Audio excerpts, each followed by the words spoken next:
안녕하세요. 자연교회 이준하 목사입니다. 이번 시간에도 함께하게 되어서 반갑습니다. 지난 시간에는 종교개혁이 유럽 전역에서 어떤 모습으로 다양하게 일어났는지 그 종류에 대해서 함께 알아봤습니다. 이번 시간에는 종교개혁자들이 교회와 함께 발전시키고 종교개혁의 뿌리가 되었던 개혁신학의 기원에 대해서 함께 알아보도록 하겠습니다. 내용을 함께 나눌 때 우리의 신앙과 믿음이 더욱 성숙되고 새롭게 되는 걸음이 되고 양분이 되는 시간 되시기를 바라겠습니다. 개혁 신학을 이야기하기 위해서는 교회와 신학의 관계를 잘 알고 정립해야 합니다. 왜냐하면 교회와 신학은 서로를 위해 존재하며 근본적으로 상관되어 있고 건전하게 상호작용할 때 비로소 양자가 바른 입장을 가질 수 있기 때문인데요. 신학은 각각의 신학을 가지고 있는 사람과 사람이 상호작용하거나 학술 교류를 하고 여러 방면의 나눔을 통해 상호 영향이 주고받아지며 발전하게 되고 또 한 사람으로서 또 한 신학으로서 계속 성장되어진다고 볼 수 있겠습니다. 그래서 이번 강의에서는 유럽 전역에서 동시다발적으로 일어난 개혁교회의 다양하면서도 공통된 특징들의 개혁신학에 대해서 영향을 주고받았던 종교개혁자들의 관계 그리고 그들만의 개혁신학에 대해서 함께 알아보도록 하겠습니다. 먼저 루터와 초기 칼빈의 관계에서 나타난 개혁신학에 대해 알아보도록 하겠습니다.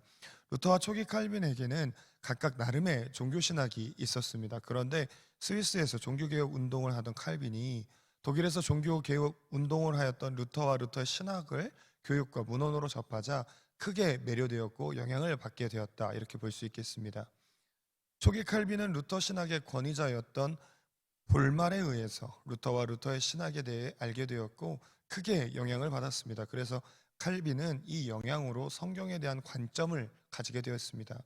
성경에 대한 관점은 통일된 관점과 다양한 관점이라는 두 가지 관점을 동시에 갖게 된 것인데요. 통일된 관점은 예수 그리스도의 구원의 역사와 삼위일체 하나님이라는 두 가지 기준을 가지고 성경 전체를 통일성 있게 보는 것입니다. 또한 성경에 대한 다양한 관점은 창조, 타락, 이스라엘 백성을 통한 구원 이야기, 예수 그리스도와 공생의 이야기, 성령의 강림, 교회 및 종말론적 완성이라고 하는 성경이 가지고 있는 이야기의 흐름에 따른 테마의 관점들을 꿰뚫어 보는 것, 바로 그것을 이야기하고 있습니다.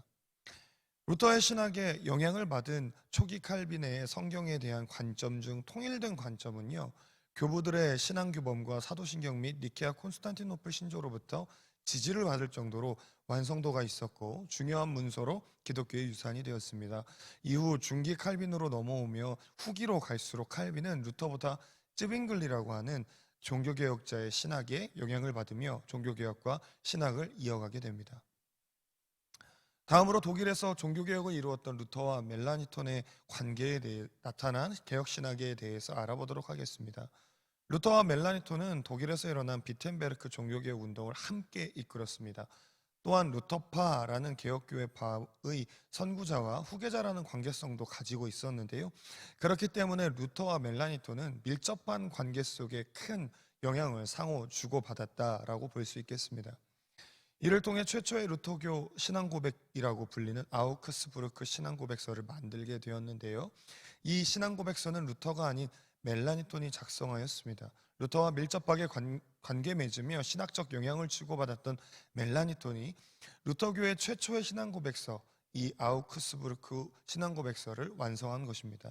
이 아우크스부르크 신앙고백은 신구교 간의 모든 종교 협상의 기준이 되는 문서였으며 아우크스부르크 신앙고백서에 대한 해석들의 역사가 따로 있을 정도로 중요한 문서였습니다.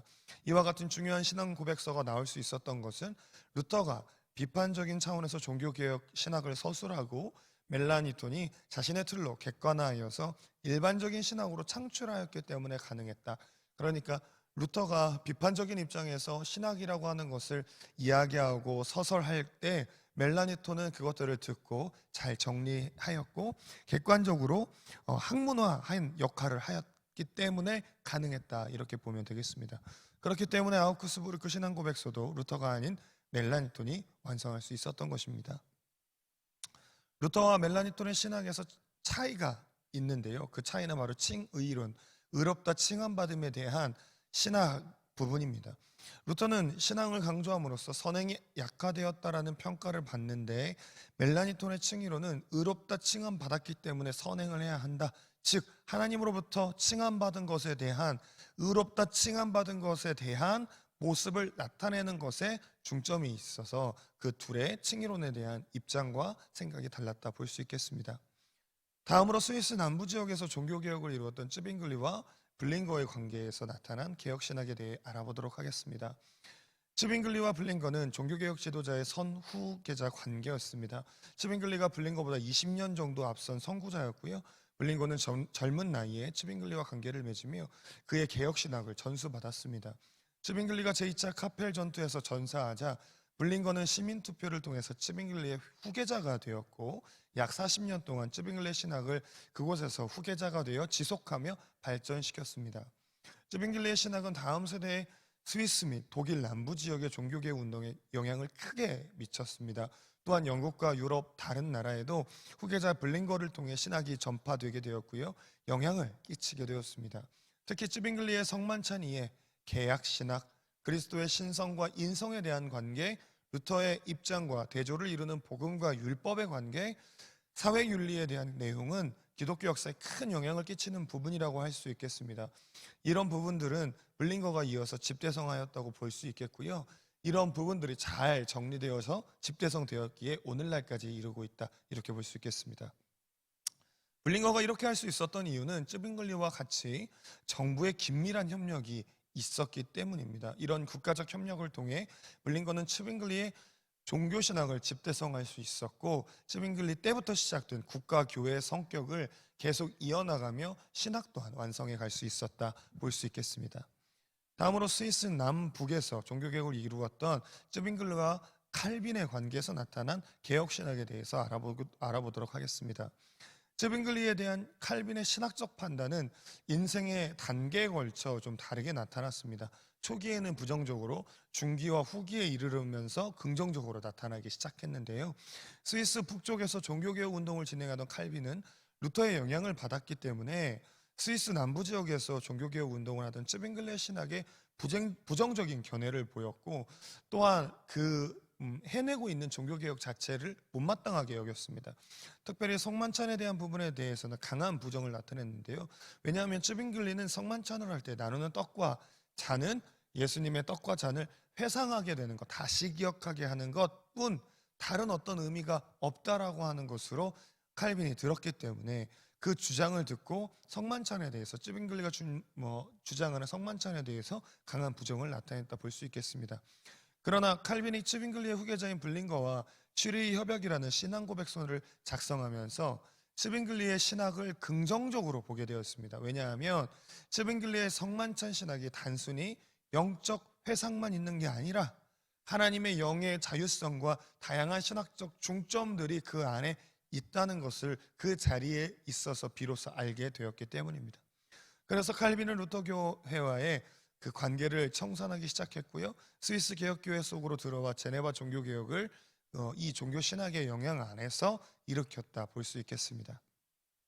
그렇지만 여전히 쯔빙글리와 신학적 견해가 다른 부분이 있었는데요. 예정론에 대해서 또 국가와 교회의 관계에 대해서 특히 그랬습니다. 쯔빙글리는 국가와 교회가 합일이 될 수 있다고 보았고, 칼빈은 각자의 고유한 역할을 상호 존중하며 고수해야 한다라고 보았습니다. 자, 이렇게 하여서 종교개혁의 뿌리가 되었던 개혁신학의 기원에 대해서 알아봤습니다. 각각의 신학을 가지고 있었던 종교개혁가들이 나름 그곳에서 종교적인 그 개혁을 일으키기 위한 신학들을 정립해 가고 있었지만, 종교개혁가들 간의 상호작용, 이 학술적 교류, 그리고 여러 방면의 나눔을 통해서 영향을 주고받으면서 가장 적절한 신학들을 완성해 나아갔습니다. 그리고 그것이 현재 기독교의 문화 유산이 되어서 현재까지 다다르고 있고 영향을 미치고 있으며, 종교개혁이라고 하는 큰 운동과 더불어 종교 개혁된 교회를 이루는데 근간이 되어지는 역할을, 또 자양분의 걸음의 역할을 하였다 볼 수 있겠습니다. 바라기는 이와 같은 은혜가 저희에게도 있기를 바랍니다. 각자의 삶에서 하나님을 아는 지식과 경험이 축적되어지고 그 은혜의 일들이 다른 성도님들과 나누어지고 또 공유되어질 때 더욱 풍성한 하나님의 은혜를 서로가 상호작용하며 끼치게 되고, 또 이러한 작용들을 통해 하나님에 대한 깊이 있고 분명한, 그리고 건전하고 건강하고 풍성한 은혜가 서로에게 더욱더 전달되어지고, 그래서 여러분이 하나님을 믿는 지식과 아는 경험들이 하나의 신학이 되어 하나님 앞에서 더욱더 창대해지기를 바랍니다. 저는 다음 주에 개혁신학의 주요 주제들 어떤 것들이 있는지 함께 나누도록 하겠습니다. 오늘도 함께 해주셔서 감사합니다. 다음 주에 뵙겠습니다.